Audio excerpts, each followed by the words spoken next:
ఎంతమంది భర్తలు మీ భార్య తల మీద చేయించి ప్రార్థన చేస్తున్నారు? దేవుడు మిమ్మల్ని శిరస్సుగా ఉంచాడు, దేవుడు మిమ్మల్ని నాయకునిగా ఉంచాడు, దేవుడు మిమ్మల్ని ఒక అధికారిగా ఉంచాడు, కుటుంబంలో యజమానిగా ఉంచాడు. యజమానిగా ఉంచాడంటే చేయెత్తి బెదిరించడానికి కాదు, యజమానిగా ఉంచాడు అని అంటే అధికారాన్ని చలాయించడానికి కాదు. యజమానత్వాన్ని, బాధ్యతను, ఆ బాధ్యత ప్రేమలో కూడా మనం చూపించేవారిగా ఉండాలి. మీరు ఇంట్లోంచి బయటికి వెళ్తున్నప్పుడు మీ భార్య మీద చేయించి మీరు ప్రార్థించాలి, ప్రభువా నేను తిరిగి వచ్చేంత వరకు నీవే కాపాడయ్యా. తన ఆలోచనలను నువ్వు స్థిరపరిచయ్యా. తన ఒకవేళ ఎమోషనల్గా లోన్లీగా ఫీల్ అవుతుందేమో, తనకు నువ్వు సహాయకుడిగా ఉండి తనతో మాట్లాడు.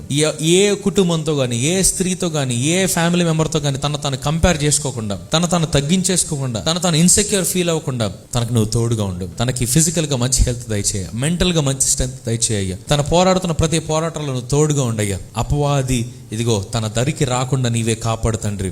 ఆత్మీయంగా ఎక్కడ వెనకబడకుండా. కొన్ని కుటుంబాల్లో భర్తలు స్పిరిచువల్గా స్ట్రాంగ్గా ఉంటే భార్యలు వీక్గా ఉంటారు, లేదా భార్య వీక్గా ఉంటే భర్త వీక్గా ఉంటారు, భార్య స్ట్రాంగ్ ఉంటే భర్త వీక్గా ఉంటారు. ఈరోజు నా కుటుంబంగా అందరూ బలపడాలంటే you have to fight and you have to pray at the same time. మోషే అలాగే యెహోషువ లాగా పోరాడుతూ ఉండాలి, ప్రార్థన చేస్తూ ఉండాలి.